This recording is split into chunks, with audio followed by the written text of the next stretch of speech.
Welcome to Volume 1 of The Internet Is Not a Real Place. It's a mixture of everything found on the internet, from pop culture tea, funny memes, and a sprinkle of news every now and again. And of course, because the algorithm doesn't want to see me winning, don't forget to like, comment, and subscribe. And before I even begin on all the mess that has happened this week, let's do a little throwback to everything that I missed out on last week. So after declining an invitation to perform at the 2019 Super Bowl out of solidarity with Colin Kaepernick, Rihanna, my good sis Riri, my auntie Riri, she'll be performing at the Super Bowl halftime show in February 2023. And I can't wait. Like, they can just cancel the whole Super Bowl and just make it her performance, and I will die happy because it's been 6 long years since she released any solo music, and I wanted to browse, give us a little drop of some music, and come on. And so she was recently ambushed by TMZ about her upcoming Super Bowl halftime show, where she said following: How do you feel about performing at You the... are too?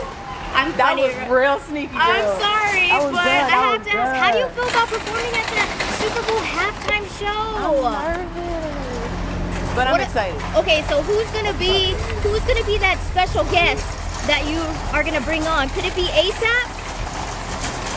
Come on, Rihanna, I gotta know. In other news, YouTuber, Twitch streamer, rapper, and member of AMP, Kai Cenat, aka KC3000, hit 100,000 subscribers on Twitch, where he remained the #1 most subscribed for English streamers on the platform and is second overall. And in some sad, dirty, cheating bastard news, 1/4 of the Try Guys, Ned Fulmer, was exposed for cheating on his wife Ariel with a subordinate producer Alex. And y'all, my heart just breaks for Ariel and her kids because I can't imagine going through this in a public eye. It's a mess.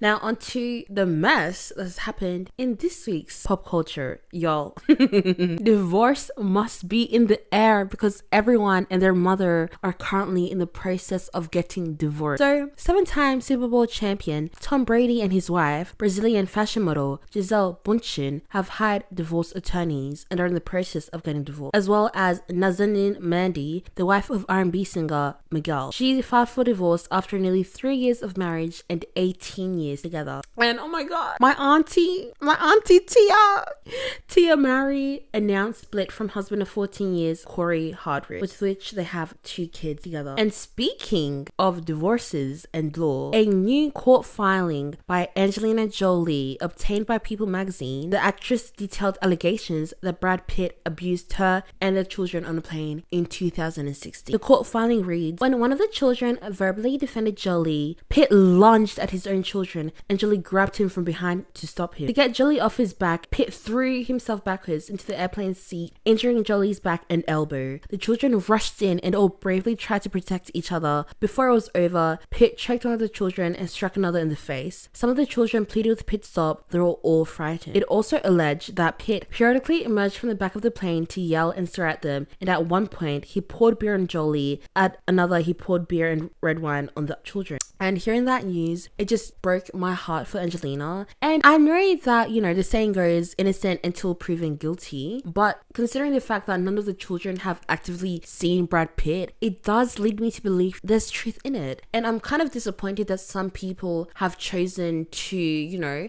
drag Angelina Jolie through the mud, when Angelina Jolie has been one of the most philanthropic celebrities that I know, and you guys are still going to choose to drag her through the mud. Like, please shut her. In other news of lawsuit, Prince Harry, Elton John, and more have launched a lawsuit against Associated Newspapers, the publisher of British tabloids The Daily Mail and The Mail on Sunday, over abhorrent criminal activity and gross breaches of privacy. And you know what? I need to click it up for them.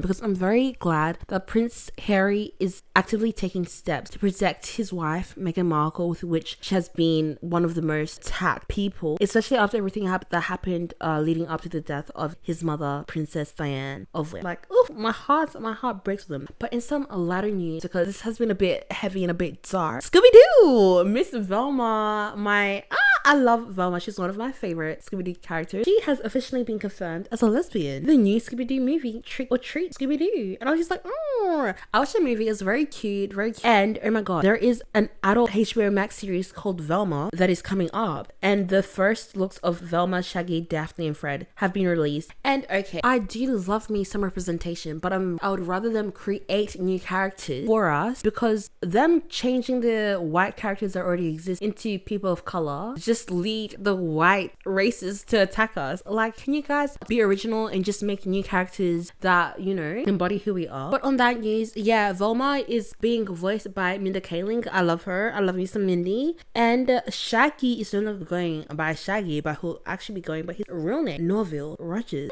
I would love to hear it. And Shay Mitchell's actress and model Shay Mitchell's, best known for her role in Pretty Little Liars, recently came out as bisexual in her new TikTok. Congratulations to her. We love Out in a Queen. You identify as bisexual. Do you own a green velvet cat? I love knowing nothing about my life is original, you know? And in some very interesting and weird news, Arthur Aardvark from the iconic children's cartoon Arthur is launching his own podcast. Yeah, I was a bit confused when I found out about this, because I'm like, how are they going to make this work? Like, will it be a visual podcast, or is a voiceover actor just going to be, you know, given a script and lines to say what he has to say? I'm very much confused by it, but it is what it is. And in some disappointing news, shall I say, disappointed but not surprised. So a few days ago, the BET Hip Hop Awards happened, and Kodak Black is calling out the BET and boycotting it after losing Song of the Year award to Ladder. And during a Twitter rant, he tweeted, "Don't just simply give it to somebody because they're a woman. If that's the case, you should give Song of the Year to Glorilla, not that hating us much." And you know what? I understand Kodak's frustration of the situation. However, I think it's very disgusting and so uncalled for him to call Ladder a mutt. Like, what was the reason? Anyways, some influencer tea. What? Influencers are going to influence and be messy. So YouTuber and Twitch streamer Dream, after what feels like a lifetime of him teasing us, finally unveiled his face. And not going to lie, it's not like as if I had painted an idea of what he looked like, but I just expected him to be blonde. I don't know why, but I just thought he'd be blonde. And yeah, of course the internet will stay winning, because shortly after his face reveal, the hashtag Shane Dawson was trending because people thought he bared a resemblance. Not gonna cap, he kind of does. I see it. I was like, Shane, is that you? Is that you? And into some messy tea. The remaining Try Guys, my fave, Eugene, Keith, and Zach released a public statement surrounding the whole situation. And I genuinely think it was one of the best statements that I've heard and watched in a long time by public figures. And everyone needs to take notes. Like, the guys literally represented all the faces of mourning. Eugene was angry and pissed. Keith was, I don't know if it was like sad or depressed. Like, Keith had like a level of acceptance, and Zach was sad. And it's a sore sight to see because of the hard work the guys have put into building up the company to be where it is today. And it's just very upsetting that one person's actions can undermine all the effort they've put in. But you know, I'm hoping that they are more successful in the future. If you want to find out what has happened, I greatly recommend listening to the latest Try podcast. And now in K-pop news, Blackpink is taking over. They are in our areas, yeah. Blackpink became the most streamed girl group of all time on Spotify. La Lisa by Blackpink's Lisa has now surpassed 800 million streams on Spotify, and it becomes the first album by a K-pop soloist to reach this milestone. Love that for her, love that for them. And in some exciting news, Blackpink teased their first visuals for the upcoming Born Pink World Tour. And guys, I'm telling you, if they do not come to my country, or my state or my city, I'm going to riot, because I am so sick of artists finally come to my country only to go to a state that I don't live in, or to a city that's nowhere near me. Like, come on, help a girl out. Don't be getting emotional. And after 3 long years, my girls, EXID made a comeback to celebrate 10 years together since debut. The song Fire. Bunner, I lived. Ellie 8. She is such an underrated female rapper. Like, stop sleeping on her. And they also finally were able to secure a trademark for their group name. Yes. As well as Seulgi, Red Velvet Seulgi. She made her solo debut, 28 Reasons. And yeah, she did that. As well as Stray Kids dropping their new mini album Maxident. Love to see it. And unable to give you a bit of a laugh, that is all for me today. Let me know what you thought of the messy mess in the comments below. Bye.